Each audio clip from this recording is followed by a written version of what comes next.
अश्विन ने फिर बताया कि मैं वर्ल्ड का बेस्ट स्पिनर हूं और उसके जो स्टैट्स हमारे सामने आते हैं वो मुरली के साथ मिलते जुलते नजर आते हैं और मुरली वो है जिसने दुनिया में सबसे ज्यादा आउट किए हैं। और अश्विन को मेरी तरफ से बहुत बहुत मुबारकबाद हो कि मतलब यानी one of the best player मतलब इंडिया कह दे या वर्ल्ड कह दे, बैटिंग में भी एज अ स्पिनर भी आई थिंक जबरदस्त परफॉर्मेंस उन्होंने दिया। डिजर्व करते थे जी जीतने के लिए। पहली बात, बहुत फर्क है टीमों में।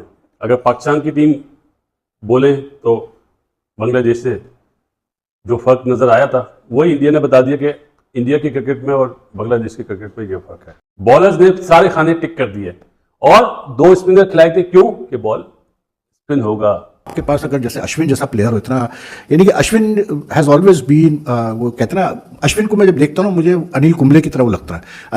पाकिस्तान में भी ये बात चल रही है कि बांग्लादेश को असल शिकार तो अश्विन ने किया और पाकिस्तान ने तो पहले टेस्ट मैच में स्पिनर खिलाया नहीं। कि पाकिस्तान ने इसलिए स्पिनर नहीं खिलाया था कि हमारा कप्तान बेवकूफ या कोच बेवकूफ है, आपके पास क्वालिटी स्पिनर ही नहीं था। He is a fine bowler, fabulous और मैच विनर है। ऑन द डे किसी भी बैट्समैन को ये मुसीबत डाल देता है, तो रन्स भी इसके ऊपर बनाना बहुत मुश्किल है अश्विन के ऊपर। ग्रेट कंट्रोल है, बड़ा इंटेलिजेंट है, उसकी वेरिएशन बहुत अच्छी है और बड़े कंट्रोल के साथ बॉलिंग करता है। Ashwin what a fantastic performer for India यार। वन ऑफ दी, मैं समझता हूँ उसको शायद वो कैसे बोलते पदारे नहीं मिलती है उतना, वो कैसे बोलते हैं, is not a poster boy like Kohli और Rohit and all these guys. जब ये मुझे पता चला था ना कि बांग्लादेश की टीम जो है वो इंडिया जा रही है, मैंने आपको पता, मैंने उसी टाइम भी कह दिया था कि इंडिया की टीम जो है ये पानी तक भी नहीं पीने देगी इस टीम को, क्योंकि ये एक एवरेज टीम है। ये कोई इतनी ज़बरदस्त टीम नहीं है। ना इनकी बैटिंग इतनी ज़बरदस्त थी, ना इनकी कोई बॉलिंग इतनी ज़बरदस्त थी, ना इनका कोई एटीट्यूड था, ना कुछ था। पाकिस्तान की सीरीज जब वो खेलने आए उस टाइम ये भी नीचे बॉटम से कोई पाकिस्तान के साथ ही थे, 7वें 8वें नंबर पे। पाकिस्तान को हराने के बाद ये टीम 4थे नंबर पे चली गई और सबने समझो ओ जी पता नहीं क्या टीम आ गई है जी, फड़का देगी इंडिया को सब कुछ। सिर्फ थकी घटिया किस्म की पिच बना के दी पाकिस्तान में इनको, जिसकी वजह से इनके बॉलर्स ने हमें प्रॉब्लम में डाला और हमारे बैट्समैन वैसे ही टेक्निकली इतने अच्छे नहीं थे और हम 2 टेस्ट मैच की सीरीज हार गए। लेकिन मुझे पता था ना कि इंडिया में फ्लैट पिचेस होती हैं। अगर नए बॉल से बांग्लादेश के बॉलर्स ने इंडिया को प्रॉब्लम में डाली भी थी दोनों इनिंग्स में, लेकिन उसके बाद देख लें आप, जहां विकेट फ्लैट था, जहां बॉल पुराना हुआ, ना पिच ने हेल्प की ना कुछ भी की, कुछ नहीं किया। जडेजा ने मारा, अश्विन ने मारा, फिर ऋषभ पंत ने कुट लगाई, फिर गिल ने कुट लगाई। ये थी इनकी बॉलिंग। कहाँ गए? पाकिस्तान में तो बांग्लादेश के फास्ट बॉलर तो वेस्ट इंडीज के फास्ट बॉलर लग रहे थे, संभल ही नहीं रहे थे। मेहदी हसन ऐसे बना हुआ था जैसे पता नहीं कोई मतलब अनिल कुंबले आ गया, कोई समझ ही नहीं आ रही है। तो ये थी इस टीम की वैल्यू जो इंडिया ने बताया है। जाहिर सी बात है, एक टीम टॉप पे और उसके बाद जो नीचे की टीम का कोई मुकाबला तो रखना नहीं था जिससे बांग्लादेश के खिलाड़ी डरे हो। ओ हमें तो जाकिर अली ने बड़ा मारा था स्टार्टिंग के, जो उनका ओपनर है, और आज देखो कैसे उसकी किलियां उड़ी थी। ये चीजें मैटर करती होती हैं, ये बहुत मैटर करती होती है कि जब बुमराह बॉलिंग करने आ रहा है तो उनके रोंगटे खड़े हुए हैं, वो डर के मारे, जिसको कहते हैं ना खेल नहीं उसको पाड़े।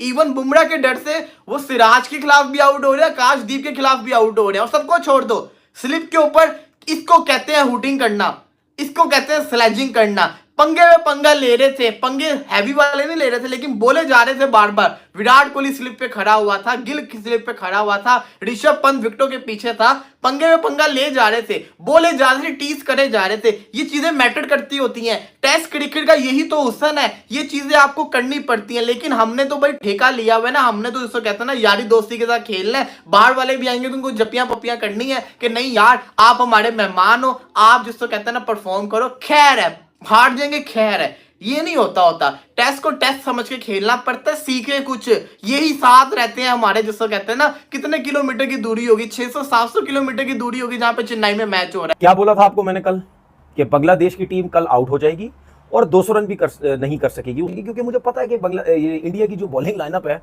वो एक तगड़ी बॉलिंग लाइनअप है, जिसकी वजह से इंडिया की टीम जो है वो वर्ल्ड टेस्ट चैंपियनशिप की रैंकिंग में पहले नंबर पे। जाहिर सी बात है, अब बांग्लादेश की टीम 4थे नंबर पे तो है, लेकिन इंडिया में और बांग्लादेश की टीम में जमीन आसमान का फर्क है। सब ने लाइन और लेंथ पे बॉलिंग की है, चाहे वो नया बॉल कर रहे थे चाहे वो पुराना बॉल कर रहे थे। किसी ने फजूल कोशिश नहीं की ऑफ स्टंप से बाहर बॉल करो, ऑफ स्टंप से ये करो, बाउंसर मारो बिला वजह के। बिल्कुल वेवर्ड बॉलिंग नहीं हुई। बुमराह जब टेल पे बॉल करने आया, तस्कीन को जब वो बॉल करने आया, उसने तबीयत से अपने बाउंसर्स मार के अपने दिल को सुकून दिया। तस्कीन के बखियों पे मारी उसने, हेलमेटों पे मारी, ग्लव्स पे लग रही, उन्हें शौक पूरा किया, भगा दिया उसने, यॉर्कर मारा, आउट हो गया। अब जो है, अब क्या होगा, मैं गारंटी से कह रहा हूं, अभी भी 300 रन करके दे दो, मतलब टोटल 300 का टारगेट दे दो, बांग्लादेश से नहीं बनेगा। अब बांग्लादेश के लिए और मुश्किल हो गई है, क्योंकि अब पहली इनिंग में अश्विन ने तो कुछ नहीं किया, अब दूसरी इनिंग में अश्विन भी मुश्किल डालेगा और जडेजा भी मुश्किल डालेगा, क्योंकि अब बॉल जो वो ब्रेक होने लग गया है। आज मैं कंपैरिजन कर रहा हूं पाकिस्तान की क्वालिटी बॉलिंग और इंडिया की क्वालिटी बॉलिंग, मुकाबला ही कोई नहीं है, जमीन आसमान का फर्क है। हमने 26 पे 6 आउट करने के बाद कितने करवा दिए थे, और इंडिया ने क्या किया। कल टेस्ट मैच का तीसरा दिन है, मैं तो कह रहा हूं 300 करके बैटिंग अगर करा दें, कल ही टेस्ट मैच खत्म हो जाएगा। 149 पे बांग्लादेश की पूरी टीम आउट हुई, और जो पाकिस्तान के हीरो, पाकिस्तान में जिन्होंने परफॉर्मेंस दी थी, मुशर्रफुर रहीम, मेहदी, लितन दास, वो भी इतना अच्छा परफॉर्म नहीं कर सके। मेहदी नॉट आउट गया, लेकिन जी बूम बूम बुमराह, उसने बता दिया कि दुनिया के बॉलर एक तरफ, बूम बूम बुमराह एक तरफ, और उसके पीछे कप्तानी आप देखें, कितनी जबरदस्त कप्तानी करी कि 3-3 ओवर के स्पेल कराए। ये बात मैं कहता था कि ये मिस्टेक करी थी पाकिस्तान के कप्तान ने। यहाँ पे गर्मी उधर भी है, 42 डिग्री है, फील्स लाइक, यहाँ पे भी इतनी थी, लेकिन हर चीज का बोलते ना, टेस्ट मैच में हर चीज का टेस्ट होता है। वो टेस्ट अनफॉर्चुनेटली हम लोग फेल हुए। बांग्लादेश ने हमें आउट क्लास करा था, और बिल्कुल अपोजिट जब वो वर्ल्ड बेस्ट टीम के अगेंस्ट खेले, तो वर्ल्ड बेस्ट टीम ने 6 आउट होने के बाद 376 करे। उसके बाद उनके बॉलर्स ने कितनी जबरदस्त बॉलिंग करी। आप ये देखिए, बुमराह का भी पंजा लग सकता था ना, रोहित ने सिराज को बॉल दिया, सिराज ने उसी में अपनी दूसरी विकेट ली। टीम की जरूरत क्या है वो देखते हैं, इंडिविजुअल्स नहीं देखे जाते। मुल्क फर्स्ट, रोहित ने बताया कंट्री फर्स्ट। आकाश ने जो 2 डंडे उड़ाए ना, आहा, ऐसा लगता है वो स्किटी बॉलर है ना, देख के ये मजा आ रहा था कि पता चल रहा था कि क्रिकेट इंडिया अच्छी खेल रहा है। मुझे ऐसा फील हो रहा था जिस तरह 6 आउट हुए थे, शायद बॉलर भी उस फॉर्म में ना हो, लेकिन जी जो बुमराह ने पहले ओवर में ओवर द विकेट बॉल करके एंगल बनाया, और फिर जैसे राउंड द विकेट आया, पहली बॉल में डंडा। तो ये बोलते हैं कि form is temporary, class is permanent, यही होता है ना। तो मेरे ख्याल है वेकअप कॉल तो दे दिया इंडिया ने। क्यों? अपनी परफॉर्मेंस से जवाब देते हैं, अपनी जबान से जवाब नहीं देते।